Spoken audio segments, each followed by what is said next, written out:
শেখ হাসিনা সহ ৩ জনের বিরুদ্ধে জুলাই গণহত্যার অভিযোগ গঠন। পরবর্তী শুনানি ১৬ জুন। বিচার প্রক্রিয়া সরাসরি সম্প্রচার। ৩ জন আসামির বিরুদ্ধে অভিযোগ আমলে গ্রহণ করা হয়েছে। ১৬ জুন আসামিদের উপস্থিতি এবং আসামিদেরকে গ্রেপ্তার করে হাজির করার জন্য নির্দেশ দেওয়া হয়েছে। এক যুগ পর নিবন্ধন ফিরে পেল জামায়াত। হাইকোর্টের রায় আপিল বিভাগে বাতিল, রায়ের কপি নির্বাচন কমিশনে। কাল প্রধান উপদেষ্টার সঙ্গে সর্বদলীয় বৈঠক। ডিসেম্বরে নির্বাচন না হলে জাতি আশাহত হবে, দাবি বিএনপি নেতাদের। ৩ উপদেষ্টার কাছে স্মারকলিপি দিলেন সচিবালয়ের কর্মচারীরা। চাকরি অধ্যাদেশ বহাল রেখে সংশোধন নিয়ে আলোচনা। কি সেফগার্ডস ইন্ট্রোডিউস করলে আপনাদের কাছে এটা গ্রহণযোগ্য হবে? এখানে কিছু প্রভিশন আছে যেগুলো অপপ্রয়োগের সম্ভাবনা আছে। এবং কাল নতুন বাজেট পেশ। ব্যবসার উন্মুক্ত পরিবেশ তৈরি করবে সরকার। চীন বাংলাদেশ বিনিয়োগ সম্মেলনে প্রধান উপদেষ্টা।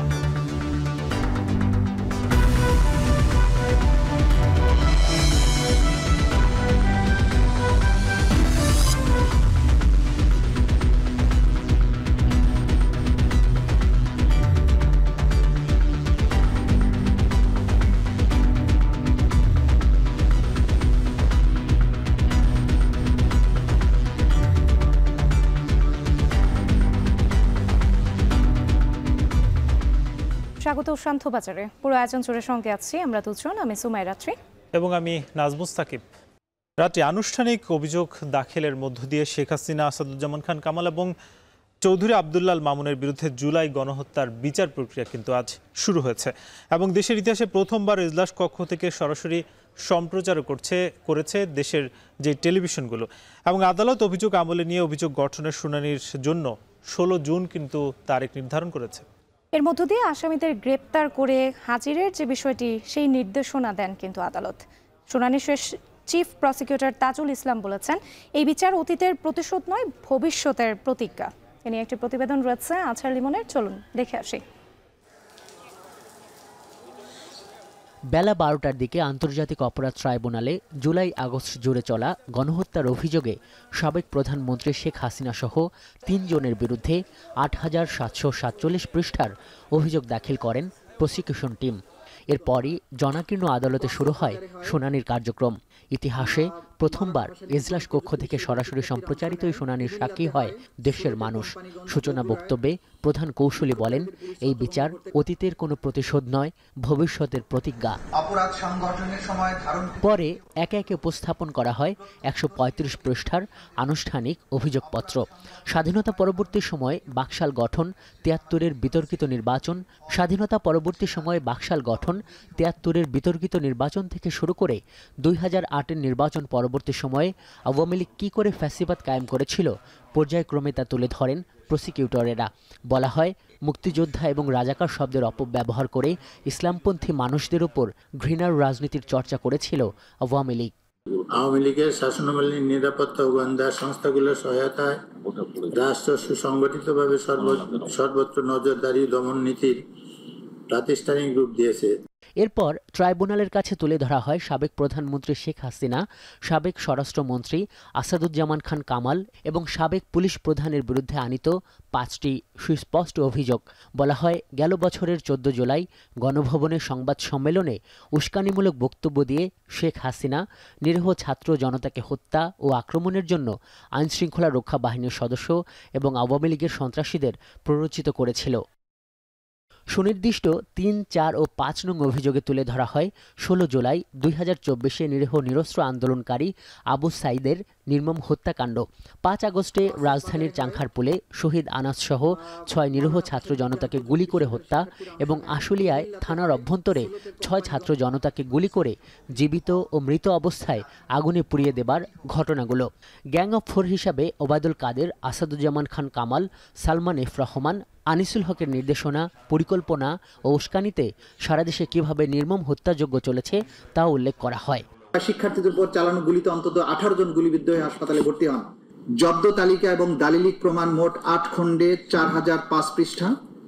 শহীদদের তালিকা 10 খণ্ডে মোট 8747 পৃষ্ঠা।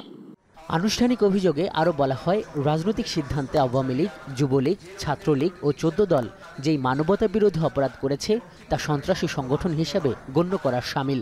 সকল গুরুত্বপূর্ণ সিদ্ধান্ত তিনি এককভাবে গ্রহণ করতেন। তার সকল রাজনৈতিক এবং প্রশাসনিক সিদ্ধান্ত বাস্তবায়ন এবং সমর্থনের মাধ্যমে অধীনস্থরা তাকে সন্তুষ্ট করে তার কৃপা দৃষ্টি লাভ করার জন্য সর্বদা সচেষ্ট থাকত। জুলাই বিপ্লবে সংগঠিত সকল মানবতা বিরোধী অপরাধের প্রধান এবং একমাত্র কারণ ছিল যে কোনো মূল্যে শেখ হাসিনাকে ক্ষমতায় টিকিয়ে রাখা। এদিন শেখ হাসিনা সহ ৩ জনের সর্বোচ্চ শাস্তি ও সম্পত্তি বাজেয়াপ্তের আবেদন করেছে চিফ প্রসিকিউটর। শেখ হাসিনা ও আসাদুজ্জামান খান কামালের বিরুদ্ধে নতুন করে গ্রেপ্তারি পরোয়ানা জারি করে বিশেষ ট্রাইব্যুনাল। মামলার পরবর্তী তারিখ ধার্য করা হয়েছে ১৬ জুন। বাংলাদেশ যে নতুন করে পুনরুজ্জীবনের স্বপ্ন দেখছে, এই বিচার শেষ হওয়ার মাধ্যমে সেই পুনরুজ্জীবনের স্বপ্ন বাস্তবায়ন হবে বলে আমরা বিশ্বাস করি। 5টা অভিযোগে এই 3 জন আসামির বিরুদ্ধে অভিযোগ আমলে গ্রহণ করা হয়েছে। তাদের বিরুদ্ধে নতুন করে গ্রেপ্তারি পরোয়ানা জারি করা হয়েছে। ওই দিন যদি আসামিরা উপস্থিত হন তাহলে সেদিন থেকে আনুষ্ঠানিক বিচারের প্রক্রিয়া শুরু হবে। যদি আসামি কেউ অনুপস্থিত থাকেন, আইন অনুযায়ী তাদেরকে অনুপস্থিত ঘোষণা করার একটা ব্যাপার থাকবে। মূলত এর মাধ্যমে শুরু হলো জুলাই আগস্ট জুড়ে চলা গণঅভ্যুত্থান দমনে, হত্যাযজ্ঞ ও নিপীড়নের আনুষ্ঠানিক বিচার প্রক্রিয়া। কিন্তু এখানে প্রধান চ্যালেঞ্জ হয়ে দাঁড়িয়েছে 3 আসামির মধ্যে আদালতে 2 আসামির উপস্থিত না হওয়া। শেষমেশ যদি তাদের গ্রেপ্তার করা না যায় তাহলে কিভাবে বিচার শুরু করা যাবে আগামী দিনগুলোতে সেটা স্পষ্ট হবে এই আন্তর্জাতিক অপরাধ ট্রাইব্যুনালে। আজহার লিমন, এখন, ঢাকা। সাকিব, প্রায় 1 যুগ পর নিবন্ধন ফিরে পেল জামায়াতে ইসলামী এবং একই সঙ্গে হাইকোর্টের যে রায় দেওয়া ছিল সেটি কিন্তু বাতিল করেছে আপিল বিভাগ। এখন নিবন্ধন ফিরিয়ে দিতে ও দলীয় প্রতীক দাঁড়িপাল্লা ইস্যুতে প্রয়োজনীয় যেসব ব্যবস্থা রয়েছে সেটি কিন্তু নির্দেশনা দেওয়া হয়েছে ইসিকে। নিবন্ধন ফিরে পেয়ে কিন্তু তারা উজ্জীবিত। এবং আইনজীবীও কিন্তু যিনি জানিয়েছেন যে যেহেতু নেতাকর্মীরা উজ্জীবিত, আগামীতে রায়ের যে কপি সেটার মাধ্যমে ইসির যাতে একটা সিদ্ধান্ত দেয় এবং তাদের যে দলীয় প্রতীক সেটাও যাতে দ্রুত ফিরে পায় সেটা নিয়ে কিন্তু আশাবাদ ব্যক্ত করেছেন। জাহিদ হাসানের একটি প্রতিবেদন আছে, সেটি দেখে আসব। 2013 সালের 1 আগস্ট জামায়াতের নিবন্ধন বাতিল ও অবৈধ ঘোষণা করে রায় দেন হাইকোর্ট। ওই রায়ের বিরুদ্ধে আপিল করলে 2023 সালের নভেম্বরে আইনজীবীর অনুপস্থিতি দেখিয়ে আপিল খারিজ করে দেয় আপিল বিভাগ। পরে গেল বছরের 1 সেপ্টেম্বর জামায়াতের নিবন্ধনের আপিল পুনরুজ্জীবিত করা হয়। আপিল শুনানি শেষ করে রায়ের জন্য দিন ঠিক করা হয়। রোববার প্রধান বিচারপতি সৈয়দ রেফাত আহমেদের নেতৃত্বে 4 বিচারপতির আপিল বেঞ্চ রায় ঘোষণা করেন। সকাল 10টার দিকে আপিল বিভাগ তার রায়ে 1 যুগ পর নিবন্ধন ফিরিয়ে দিল। বাতিল করেছে হাইকোর্টের রায়। জামায়াতের নিবন্ধন ইস্যুতে নির্বাচন কমিশনকে প্রয়োজনীয় পদক্ষেপ নিতে নির্দেশ সর্বোচ্চ আদালতের। রায়ে সন্তুষ্ট উজ্জীবিত জামায়াত। হাইকোর্টের যে রায় ছিলেন এই রায়কে বাতিল ঘোষণা করেছেন এবং ইলেকশন কমিশনকে নির্দেশনা দিয়েছেন বাংলাদেশ জামায়াতে ইসলামীর রেজিস্ট্রেশন এবং অন্য যে সকল ইস্যু ইলেকশন কমিশনের সামনে আছে বা আসবে সেগুলো যেন দ্রুতই নিষ্পত্তি করেন। সোমবারের মধ্যে রায়ের সংক্ষিপ্ত অনুলিপি হাতে পেয়ে নির্বাচন কমিশনে যাবে জামায়াত। আজকে বাংলাদেশ জামায়াতে ইসলামী তার নিবন্ধন ফিরে পেল এবং প্রতীকের ব্যাপারটিও ইলেকশন কমিশনের সামনে রেফার করা হলো আদার ইস্যু হিসেবে। ইলেকশন কমিশন রায়ের কপি পাওয়ার পরে অবশ্যই দ্রুততম সময়ের মধ্যে এই দুটো বিষয়ের সিদ্ধান্ত নিবেন এবং আমাদের প্রত্যাশা কার্যকর হোক, এটাই আমরা গভীরভাবে বিশ্বাস করি। এই রায়ের আলোকে নিবন্ধন ফিরিয়ে দেওয়ার পদক্ষেপ নেওয়ার কথা জানিয়েছেন নির্বাচন কমিশনের আইনজীবী। এটা অনারেবল কোর্টের অর্ডারটা আসবে, ওরা একটা সামারি অর্ডার পাস করবেন, অর্ডারটা আমরা কমিউনিকেট করব, অর্ডারটা দেখে ইলেকশন কমিশন তার পরবর্তী সিদ্ধান্ত নেবেন। রায় শুনতে আদালতে উপস্থিত হয়েছেন জামায়াতের কেন্দ্রীয় ও ঢাকা মহানগরের নেতৃবৃন্দ। তবে রায়ের পর তাৎক্ষণিক কোনো প্রতিক্রিয়া উপস্থিত নেতৃবৃন্দ দেননি। জাহিদ হাসান, এখন, ঢাকা। বিএনপি নেতা ইশরাক হোসেনকে ঢাকা দক্ষিণ সিটি কর্পোরেশনের মেয়র হিসেবে শপথ পড়ানোর দাবিতে নগর ভবনে বিক্ষোভ করেছেন তার সমর্থকরা। সকাল থেকেই নগর ভবনের ভেতরে এই বিক্ষোভ করছে তারা। এ সময় ইশরাককে শপথ পড়ানোর পাশাপাশি উপদেষ্টা আসিফ মাহমুদের পদত্যাগের দাবি জানান বিক্ষোভকারীরা। বিক্ষোভের কারণে বন্ধ সিটি কর্পোরেশনের সেবা কার্যক্রম। এতে ভোগান্তিতে পড়েছেন সেবা গ্রহীতারা। 2020 সালের ফেব্রুয়ারিতে অনুষ্ঠিত এই সিটি কর্পোরেশন নির্বাচনের মেয়াদ শেষ হচ্ছে আজ। এমন পরিস্থিতিতেও ইশরাককে মেয়র হিসেবে দেখতে চান তার সমর্থকরা। শুধুমাত্র বিএনপি নির্বাচন চায়, প্রধান উপদেষ্টার এই বক্তব্য সঠিক নয়, এমন মন্তব্য করেছেন বিএনপির স্থায়ী কমিটির সদস্য ডক্টর খন্দকার মোশাররফ হোসেন। দলের আরেক শীর্ষ নেতা ডক্টর এজেডএম জাহিদ হোসেন বলেন, ডিসেম্বরে নির্বাচন না হলে জাতি আশাহত হবে, আর সেই দায় প্রধান উপদেষ্টাকেই নিতে হবে। সিফাত শাহরিয়ার প্রতিবেদন। ডিসেম্বরের মধ্যেই নির্বাচন হতে হবে এমন জোরালো দাবি জানিয়ে সেই অনুযায়ী নেতাকর্মীদের প্রস্তুতি নেয়ার নির্দেশ দিয়েছিলেন বিএনপির ভারপ্রাপ্ত চেয়ারম্যান তারেক রহমান। রাজনৈতিক ময়দানে সেটি নিয়েই সরগরম। আলাপ উঠেছে বিএনপি ডিসেম্বরের মধ্যেই কেন নির্বাচন চাইছে। এবার তার ব্যাখ্যা দিলেন দলের শীর্ষ নেতা ডক্টর খন্দকার মোশাররফ হোসেন। বলেন, আবহাওয়া ও পরীক্ষা বিবেচনায় ডিসেম্বরেই নির্বাচনের উপযুক্ত সময় এবং আয়োজনও সম্ভব। বলেন, নির্বাচনে বিলম্ব হলে ষড়যন্ত্র বাড়বে। এই রোজা এবং ঈদ নিয়ে 2 মাস চলে যায়, ফেব্রুয়ারি মার্চ, তারপরে আসবে এপ্রিল মে হচ্ছে দেশে পাবলিক পরীক্ষা, এসএসসি এবং এইচএসসি, এগুলোকে পিছানোর কোনো সুযোগ নেই। যত বিলম্ব হবে আমরা মনে করি এদেশে যারা পতিত স্বৈরাচারী সরকার দেশে বিদেশে পালিয়ে আছে তারা নানা ষড়যন্ত্র করবে। দলের স্থায়ী কমিটির এই সদস্য বলেন, বিতর্কিত উপদেষ্টাদের বাদ দিয়ে তত্ত্বাবধায়ক সরকারের আদলে সরকার গঠন করতে হবে। শুধুমাত্র বিএনপি নির্বাচন চায়, প্রধান উপদেষ্টার এই বক্তব্য সঠিক নয় বলেও দাবি করেন এই নেতা। তিনি জাপানে গিয়ে যে বক্তব্য রেখেছেন এতে আমরা হতাশ, কেননা উনি বলেছেন একমাত্র নাকি বাংলাদেশে বিএনপি নির্বাচন চায়, 52টি দল একত্রিত হয়ে নির্বাচন ডিসেম্বরে চায়। একই অনুষ্ঠানে দলের আরেক স্থায়ী কমিটির সদস্য ডাক্তার এজেডএম জাহিদ হোসেন বলেন, ডিসেম্বরে নির্বাচন না হলে জাতি আশাহত হবে, সে দায় প্রধান উপদেষ্টাকেই নিতে হবে। আপনি নিজে বলেছেন ডিসেম্বর থেকে জুনের মধ্যে হবে। এখন যদি আবার আমরা এটি ব্যত্যয় দেখতে পাই তাহলে জাতি আশাহত হবে, আর জাতি যদি আশাহত হয় তাহলে পরবর্তী পরিস্থিতির দায় আপনারা যারা আজকে চেয়ারে বসে আছেন তাদেরকেই নিতে হবে।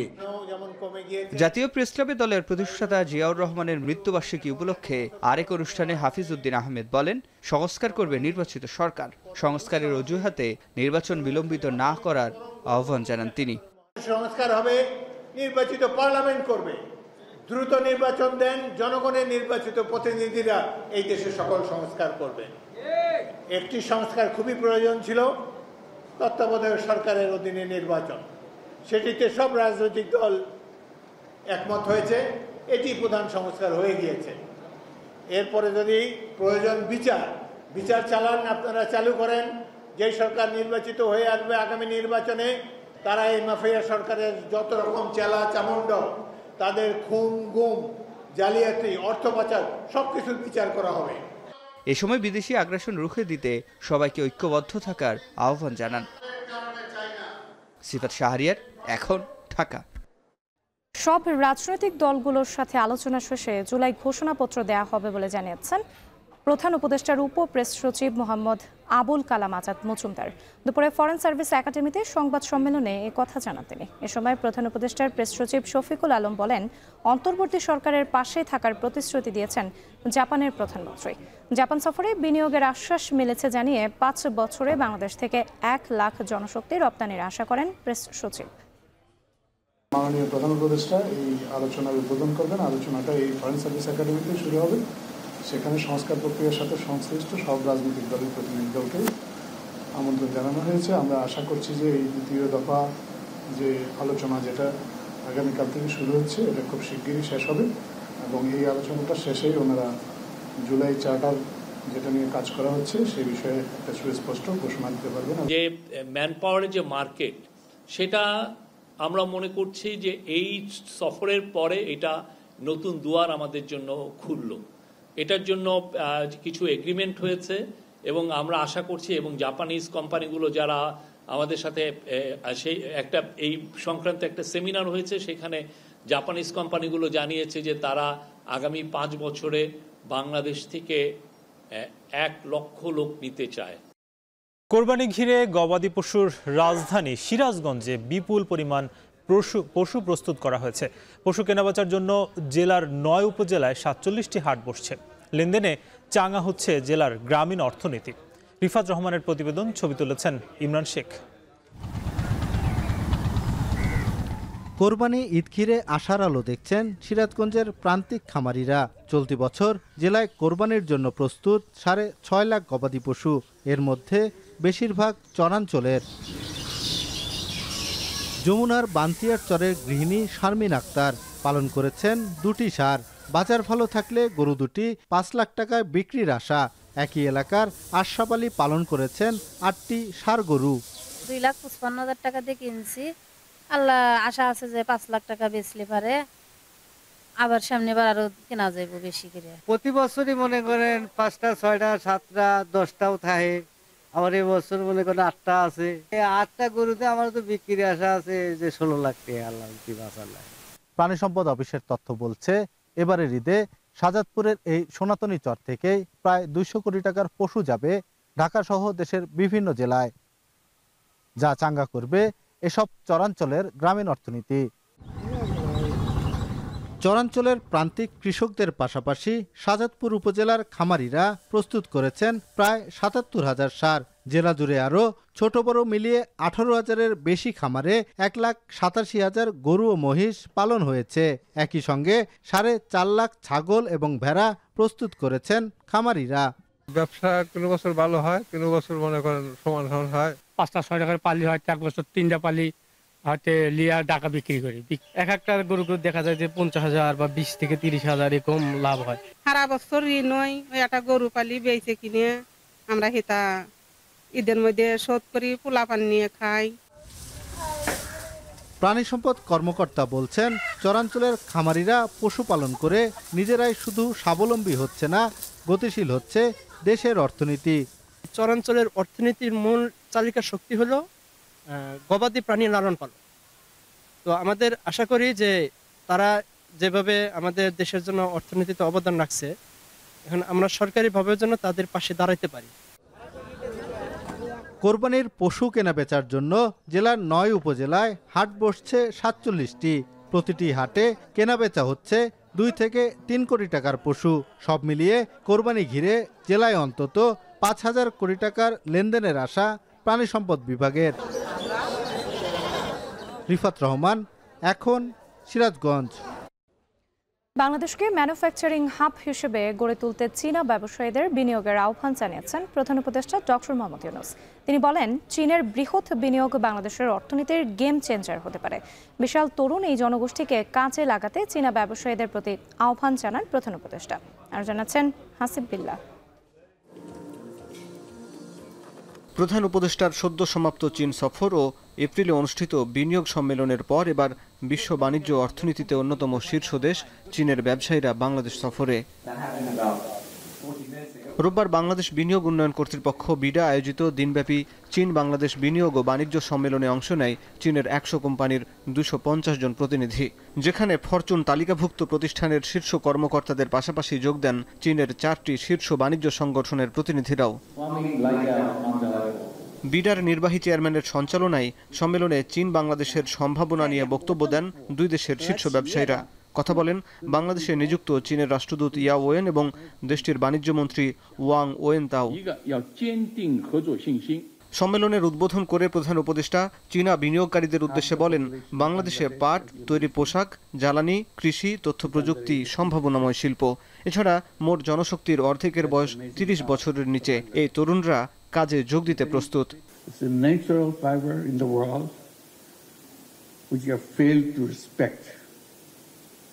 When we are talking about environment, when we are talking about protecting the planet.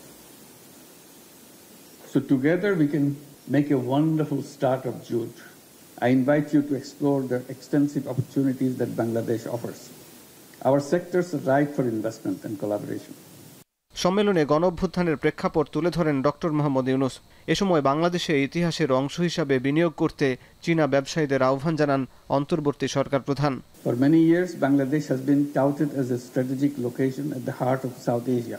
Our dynamic workforce, which positions Bangladesh as an ideal destination for investment. Yet for decades, we have failed to attract foreign direct investment. Scores of economic zones were developed, but they remain empty. Widespread corruption, misrule, and brutal dictatorship drove away potential investors.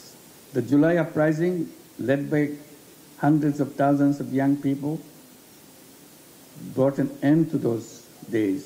They are committed to create new Bangladesh, and that is the opportunity we got right now in history. So please be part of our history. অন্তর্বর্তী সরকার ব্যবসার জন্য উন্মুক্ত পরিবেশ তৈরি করতে চায় উল্লেখ করে বাংলাদেশের সম্ভাবনাময় বাজার অন্বেষণ করতে চীনা ব্যবসায়ীদের আহ্বান জানান প্রধান উপদেষ্টা। Today we are privileged to host the largest ever Chinese business delegation to Bangladesh. Hasib বিল্লাহ, এখন ঢাকা।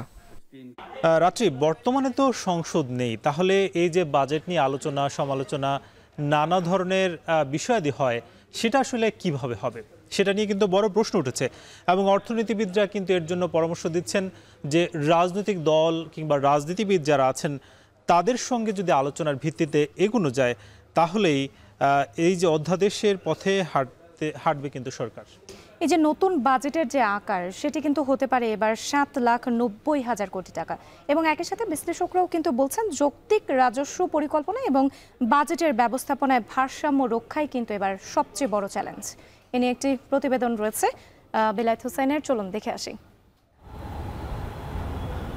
প্রতি বছরের জুনের প্রথম সপ্তাহে এই সংসদ ভবনের অধিবেশন থেকেই আসন্ন অর্থ বছরের প্রস্তাবিত বাজেট ঘোষণা দেওয়া হতো। পুরো মাস জুড়ে সেই বাজেট পর্যালোচনা করার পর এখান থেকেই অনুমোদন দেওয়া হতো। এবার যেহেতু কোনো সংসদ নেই, নির্বাচিত কোনো সরকারও নেই, সেক্ষেত্রে বাজেট প্রস্তাবনা কিংবা বাস্তবায়নের জন্য অধ্যাদেশের পথেই হাঁটতে হচ্ছে অন্তর্বর্তী সরকারকে। তবে মাস জুড়ে সংসদ ভবনে বাজেট নিয়ে যে আলোচনা সমালোচনা হতো, যে চুলচেরা বিশ্লেষণ হতো, যেখানে অংশ নিতেন সরকারি ও বিরোধী দলের সদস্যরা, এবার সেই জনমতের প্রতিফলন ঘটবে কিভাবে? 2025-26 অর্থ বছরের প্রস্তাবিত বাজেট নিয়ে এরই মধ্যে বিভিন্ন অংশীজনদের সাথে মত বিনিময় করেছে অন্তর্বর্তী সরকার। এবার যেহেতু কোনো সংসদ নেই, সেক্ষেত্রে রাজনৈতিক দলগুলোর সাথে বাজেটের বিভিন্ন ধারা উপধারা নিয়ে আলোচনার মাধ্যমে বাজেট অনুমোদন কিংবা অধ্যাদেশের দিকে যেতে হবে অন্তর্বর্তী সরকারকে, বলছেন অর্থনীতিবিদরা। যেহেতু জুন মাসের ভিতরে বাজেটটি পাশ করবার প্রয়োজন পড়ে, সুতরাং রাজনৈতিক দলগুলোর সঙ্গে উচিত হবে অর্থ মন্ত্রণালয় এবং উপদেষ্টা পরিষদের বাজেটের বিভিন্ন ধারা উপধারাগুলো নিয়ে বা যে সমস্ত প্রস্তাবনাগুলো নিয়ে সেগুলো নিয়ে আলাপ আলোচনা করা। সংসদের বাইরের প্রক্রিয়ার ভিতরে তারা জবাবদিহিতাকে তারা তুলে ধরছেন কিনা, তারা এটা আগ্রহী আছেন কিনা, তো তা ওনাদের জন্য তাহলে ওই অপ্রাতিষ্ঠানিকভাবে যে আলোচনাগুলো আছে সেই অপ্রাতিষ্ঠানিক আলোচনায় আরও বেশি এনগেজ তাদেরকে হইতে হবে। আসন্ন অর্থ বছরের প্রস্তাবিত বাজেটের আকার হতে পারে 7,90,000 কোটি টাকা, যা চলমান অর্থ বছরের তুলনায় প্রায় 8,000 কোটি টাকা কম। বাংলাদেশের ইতিহাসে এবারই প্রথম কমছে বাজেটের আকার। অন্যদিকে 35,000 কোটি টাকা কমিয়ে বার্ষিক উন্নয়ন কর্মসূচিতে বরাদ্দের প্রস্তাব রাখা হয়েছে 2,30,000 কোটি টাকা। নতুন করে বড় প্রকল্প হাতে না নিলেও পুরনো প্রকল্পের জাঁতাকলে এবারও পিষ্ট শিক্ষা ও স্বাস্থ্য, যেখানে এই দুই খাতকে বেশি গুরুত্ব দিতে বলছেন অর্থনীতিবিদরা। ব্যয়ের ক্ষেত্রে আমি দুটো জিনিস দেখব, যেগুলো আমার দরিদ্র মানুষ, প্রান্তিক মানুষগুলো আছে, তাদের চাহিদার জায়গায় বরাদ্দটা দেওয়া হচ্ছে কিনা, চিকিৎসা, শিক্ষা, এই ধরনের জায়গাগুলোতে খরচগুলো বাড়ছে কিনা। তারা বলছেন বড় প্রকল্পগুলোকে এড়িয়ে নজর দিতে হবে মূল্যস্ফীতি নিয়ন্ত্রণে।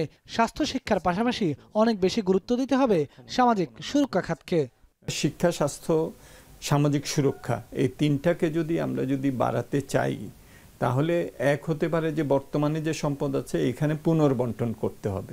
সুতরাং আমি যদি শিক্ষার এখন 2%-এর জায়গায় যদি এটাকে আমি 4% নিতে চাই, তাহলে আমাকে কিন্তু আরও 2% অন্য জায়গা থেকে কমাতে হবে। ব্যক্তি যেখানে আয় বুঝে ব্যয় করে, রাষ্ট্রের ক্ষেত্রে তা উল্টো। কিন্তু বিশ্লেষকদের মত, জনগণের উপর জোরপূর্বক করের বোঝা চাপিয়ে না দিয়ে আয়ের সাথে ব্যয়কে সামঞ্জস্য করতে হবে রাষ্ট্রকেও।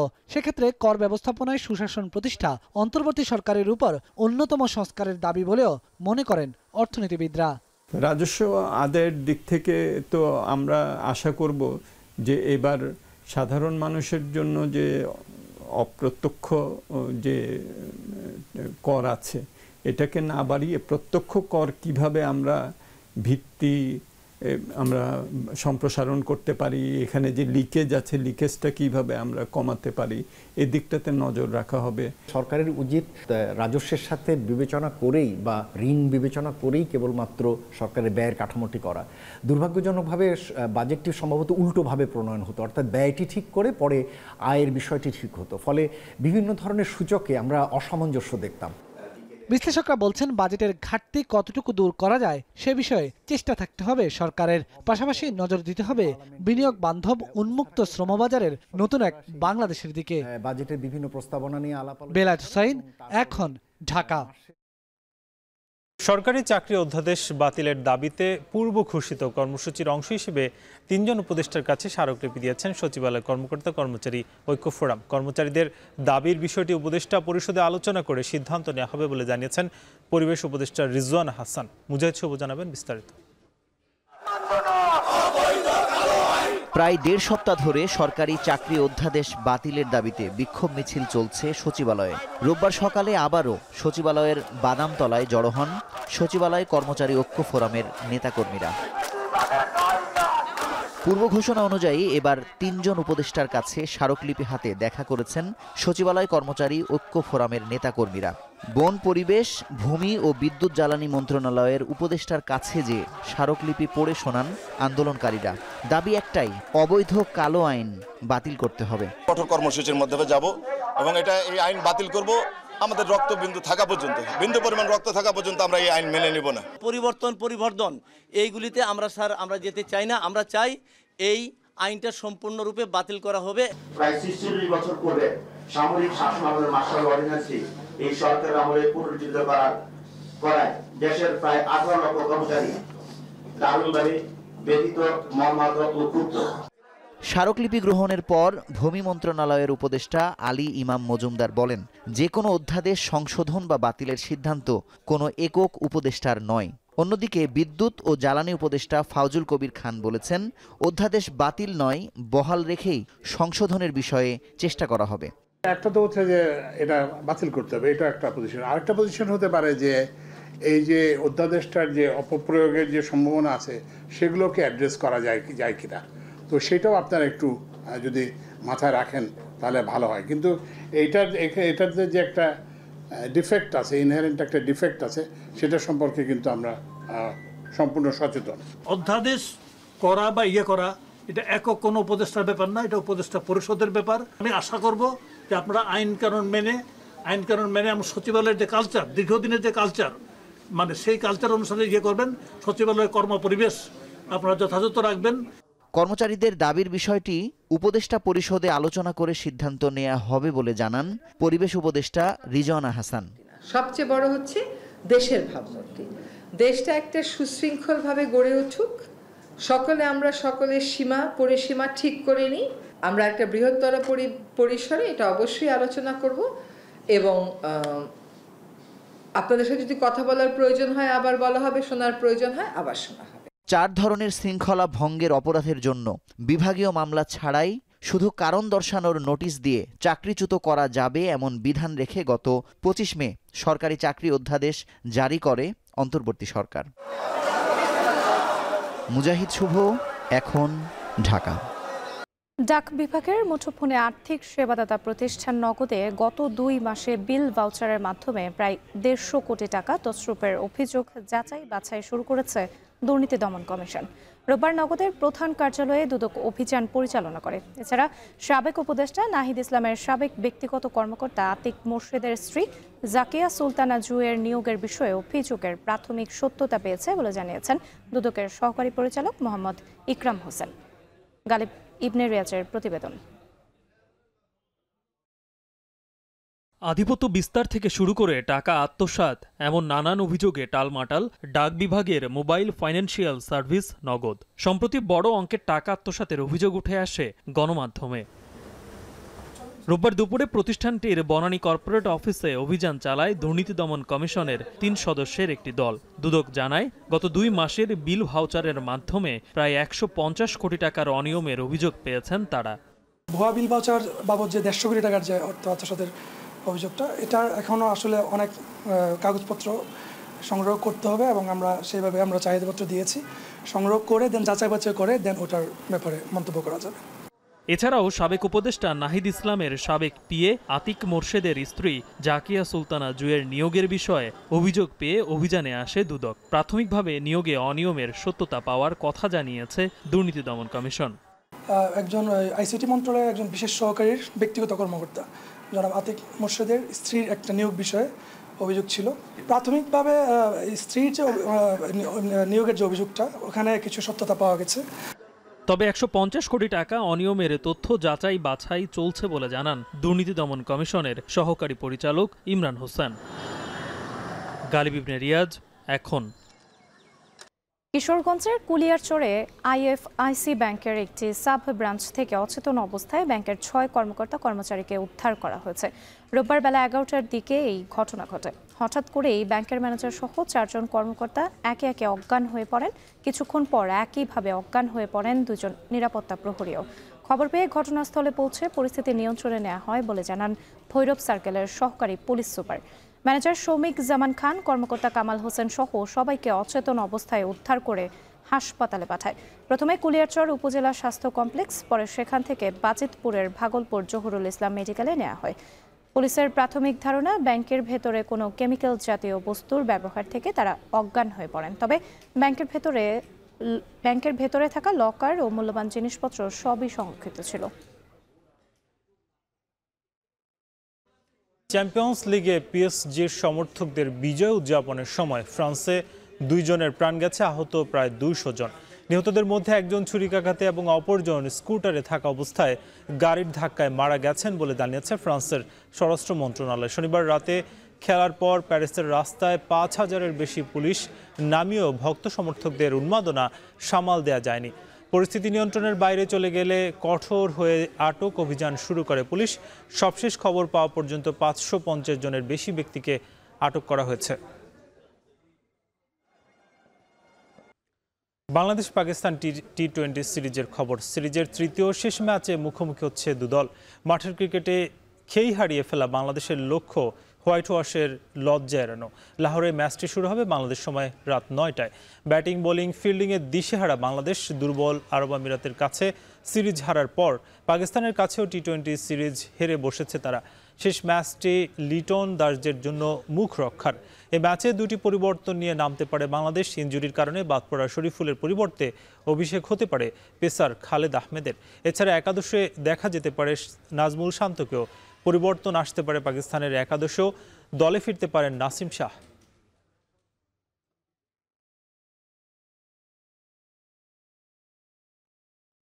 শেষ করছি শান্তবাজার। তবে তার আগে শিরোনামগুলো জানাবো আরো একবার। শেখ হাসিনা সহ 3 জনের বিরুদ্ধে জুলাই গণহত্যার অভিযোগ গঠন।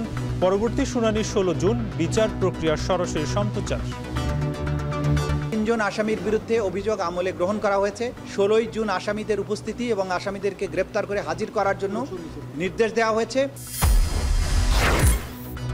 1 যুগ পর নিবন্ধন ফিরে পেল জামায়াত। হাইকোর্টের রায় আপিল বিভাগে বাতিল। রায়ের কপি নির্বাচন কমিশনে। কাল প্রধান উপদেষ্টার সঙ্গে সর্বদলীয় বৈঠক। ডিসেম্বরে নির্বাচন না হলে জাতি আশাহত হবে, দাবি বিএনপি নেতাদের। 3 উপদেষ্টার কাছে স্মারকলিপি দিলেন সচিবালয়ের কর্মচারীরা।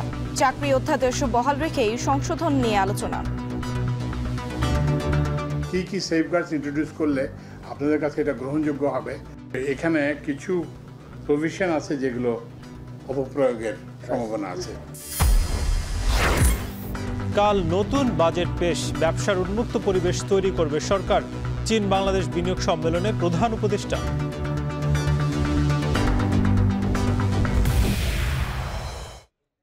এ ছিল শান্তবাজারের আয়োজনে। এখন টেলিভিশন ওয়েবসাইটে দেখতে ভিজিট করুন www.এখন.tv। এছাড়া ফেসবুকে যুক্ত হতে পারেন facebook.com/tv.এখন। ইউটিউবে দেখতে পারেন youtube.com/c/echontv।